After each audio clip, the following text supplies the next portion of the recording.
Le modérateur.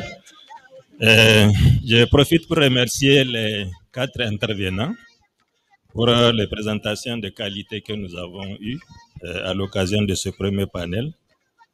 C'est très encourageant.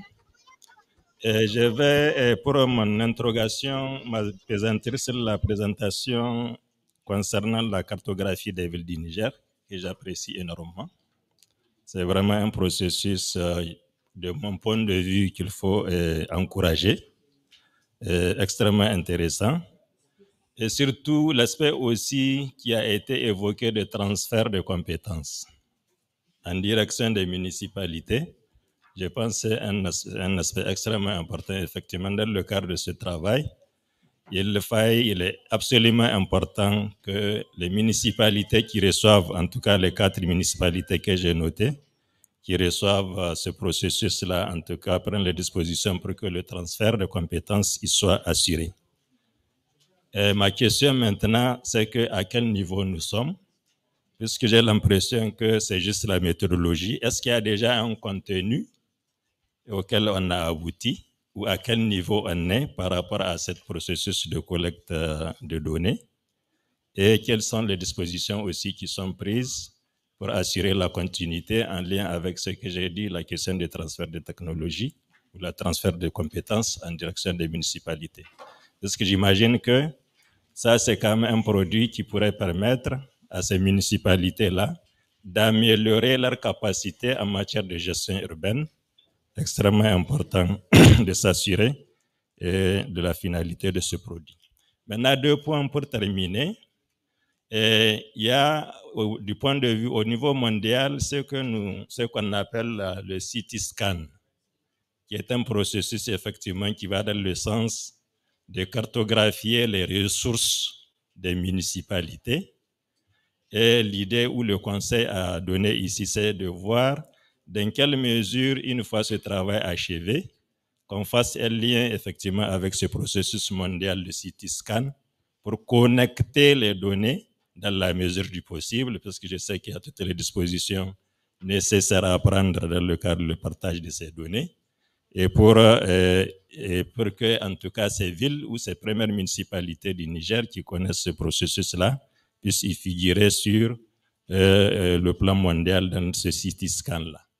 Un autre point important aussi que je tenais à souligner, c'est le lien avec la Cité de l'innovation. Je vois que du point de vue de la méthodologie, c'est quelque chose qui est proposé, en tout cas qui me paraît particulièrement intéressant. Et je crois que c'est aussi une opportunité à regarder du côté des jeunes talents dans cette Cité de l'innovation pour qu'ils aident à appliquer ou à développer des applications beaucoup plus subtiles, beaucoup plus, en tout cas, simples, qui puissent permettre à ces municipalités de développer, de capitaliser leurs données. Donc, c'est juste noter cet aspect et qui me constitue, de mon point de vue, une piste de lien, en tout cas, d'action entre ces jeunes qui sont formés ici et les différentes municipalités qui sont en développement, que ce soit au Niger ou bien dans d'autres pays. Donc, merci. Et c'est cela ma contribution. Merci beaucoup. C'est bien, plus une contribution, parce qu'avec les ouvertures, bien sûr, en termes de perspective par rapport à cette présentation-là. Merci, M. Iliamiko. Alors, donc, le ministre voulait aussi poser sa question, ou plutôt ses contributions. Oui, merci. En tout cas, c'est pour féliciter les panélistes qui ont eu peu de temps, mais quand même, dans le temps qu'ils ont eu, ils ont donné l'essentiel. Et c'était très clair, donc je profite pour les féliciter. Effectivement, le problème est là, il est posé, il est réel, et nous pensons que l'ANSSI doit aider à ce qu'effectivement on puisse capitaliser tout ce que vous venez de présenter comme résultat. Si je prends la première présentation du colonel-major Bako, la cartographie a montré clairement le non-respect par les maires des lois qui ont été prises par le gouvernement du Niger, la loi 2017-20 sur l'urbanisme, en tout cas la loi qui interdit de construire dans des zones inconstructibles ou inondables. est en train d'être violée. Et il a posé, il fait un cri de cœur. Je pense qu'il faut voir dans quelle mesure, effectivement, sensibiliser, si ce n'est pas possible de faire la répression dans notre contexte actuel. Il faut bien sensibiliser les maires. Il faut qu'il y ait des modules qui vont permettre de sensibiliser les maires au niveau du ministère de l'Urbanisme et de la Protection civile, voir dans quelle mesure les sensibiliser pour qu'ils puissent éviter cela. Et lorsqu'il y a obligation de faire un édifice, de tenir compte des caractéristiques qui vont permettre effectivement à ce que, en créant cet édifice, qu'il ne crée pas d'autres problèmes, comme il a donné les exemples clairs. Je profite aussi pour demander à ceux qui ont fait l'étude sur les écoles. 16 000 et quelques écoles ont été identifiées. Alors, j'ai cru comprendre que pour les écoles qui sont dans des zones d'insécurité, il y a des difficultés. Et cela se justifie parce que nous prenons depuis pratiquement 1 an et demi au niveau de la région de Tillabéri, je parle sous le contrôle du gouverneur ici présent, nous avons près de 700 écoles qui sont fermées. Et on a organisé ces écoles qui sont fermées où les enfants ont quitté. Nous avons organisé au niveau du gouvernement en 29 centres. On a proposé 29 centres au courant de l'année 2021, année scolaire 2021, mais malheureusement, ils n'avaient pas très bien fonctionné. Est-ce que c'est possible que, à travers cette étude-là, qu'on puisse voir la position de ces 29 centres? Qu'est-ce qui a fait que ça n'a pas bien fonctionné? Est-ce qu'on peut avoir des partenaires, puisque la situation aujourd'hui n'est pas non plus favorable à l'accès et au retour des enseignants et des enfants dans ces zones qu'ils ont quittées. Donc, il vaut mieux, au lieu de les laisser vraiment dans la rue, il vaut mieux qu'on essaie de voir si, avec ce que vous avez fait comme recensement, s'il y a possibilité de recenser ces centres et de chercher à comprendre les difficultés qui font qu'on n'arrive pas à les faire fonctionner. Pour l'école académie, j'ai une question. Je voudrais savoir, avec l'ANSI, cette école académie-là, je sais qu'il y a une formation en ligne et puis il y a des formations en présentiel, quelque chose comme ça, dans un pays, ou Burundi ou quelque chose que vous avez dit là. Concrètement, Malawi. Concrètement, quels sont comment un jeune Nigérien peut avoir accès à ça? J'aurais bien voulu qu'on m'explique comment les Nigériens ont accès à cette académie. Est-ce que c'est en virtuel? Est-ce que c'est installé ici à Sadoré? Ou bien, je veux bien comprendre cette partie-là. Merci beaucoup.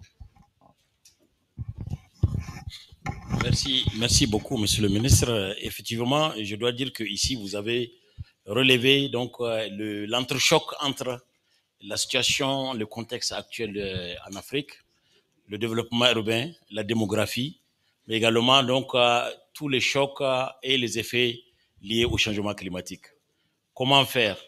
Et je pense qu'il y a lieu vraiment d'aller vers cette interrogation-là, parce que on l'a dit, et vous l'avez dit dans votre discours, également le discours du DG de l'ANSI et du représentant de la Banque mondiale, et nous sommes le 7e pays qui subit, en tout cas, les chocs et des aléas du changement climatique.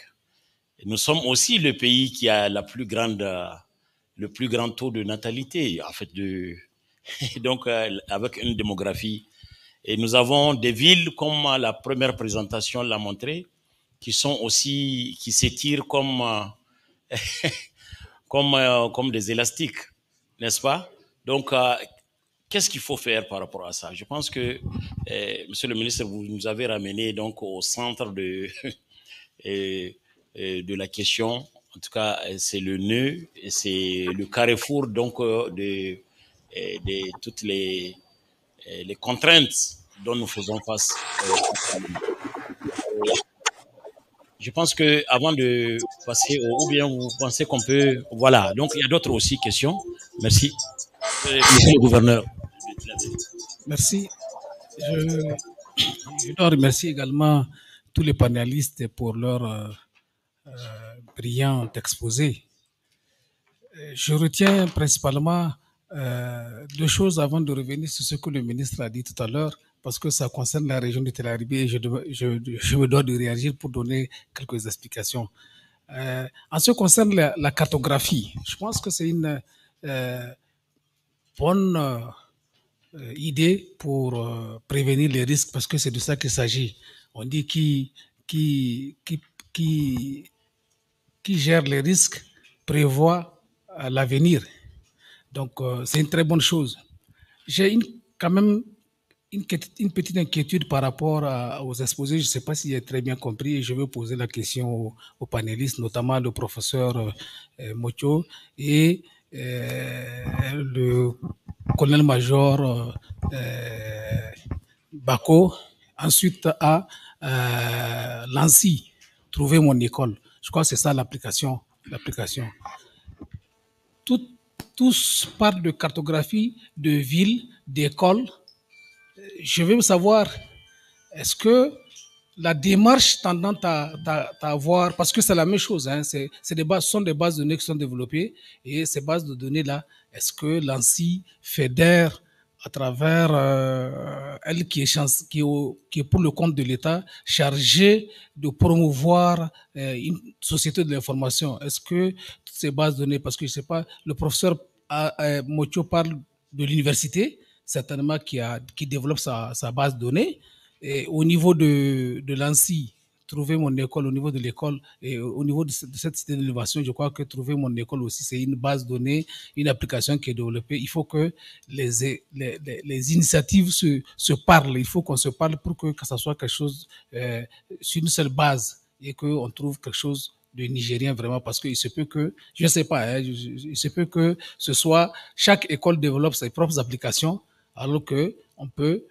fédérer ces initiatives-là pour en faire une seule, et c'est moins coûteux pour l'économie nationale. Ça, c'est la première observation, si j'ai à faire une observation par rapport aux présentations des panélistes. En tout cas, je remercie les panélistes et de ces initiatives-là qui montrent effectivement que nous prenons beaucoup de l'envol sur cette question-là et il faut continuer dans ce sens. Je pense que c'est ce que le ministre voulait dire tout à l'heure. Par rapport à trouver mon école, on a parlé de Tillabéri. Je pense qu'on a parlé de Tillabéri. Les écoles ne sont pas encore accessibles. Non, il faut bien qu'on parle avec la région aussi si on veut vraiment avoir accès à ces écoles-là. La situation à Tillabéri a évolué. Hein. La situation a beaucoup évolué. Ce n'est plus les 802 écoles que l'on retrouve dans la littérature. Il y a beaucoup d'écoles qui sont réouvertes aujourd'hui parce que la sécurité s'est améliorée. Il faut que les gens notent ça aussi par rapport à cet atelier-là. La situation a beaucoup évolué. Beaucoup d'écoles nous sommes en train de faire d'ailleurs le bilan des écoles qui ont ouvert à partir de la rentrée 2022-2023. Donc, il faut revenir avec les autorités régionales. Nous allons vous aider à avoir accès à ces écoles-là pour que la base de données soit complète. Je pense qu'il ne faut pas rester dans votre place, mais il faut revenir vers nous. Nous, on va vous donner les moyens pour que vous puissiez avoir accès à ces écoles-là et ces écoles-là soient accessibles. Et beaucoup d'écoles ont déjà réouvert depuis la rentrée 2022-2023. Nous sommes en train de faire le point, mais nous pensons que la situation n'est pas comme on le vivait il y a une année ou il y a deux ans. C'est ce que je voulais dire et je vous remercie.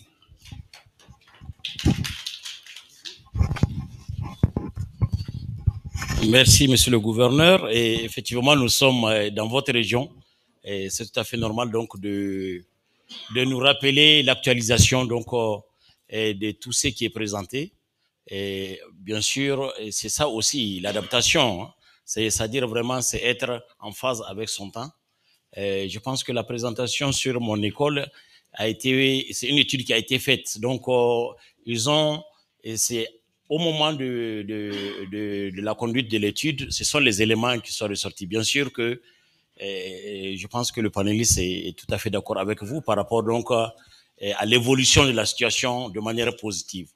Donc, comprenez que c'est l'étude qui a été faite en son temps, donc ce sont les données qui sont ressorties, je pense bien. Et de l'autre côté, nous vous remercions par rapport à votre contribution sur la mutualisation des instruments, des approches.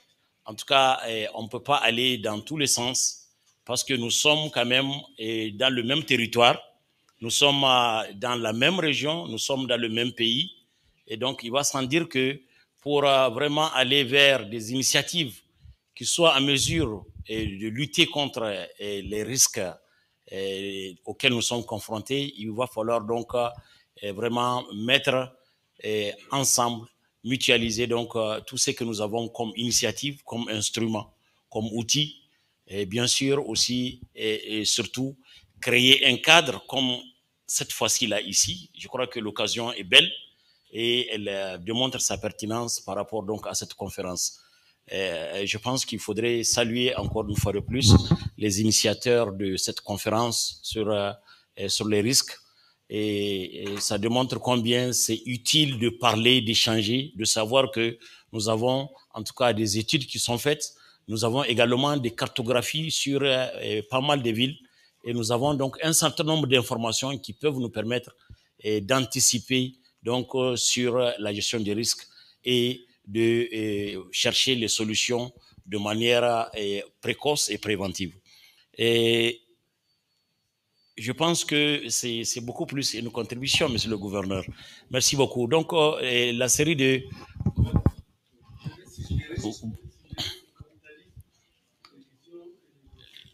les contributions surtout, vraiment.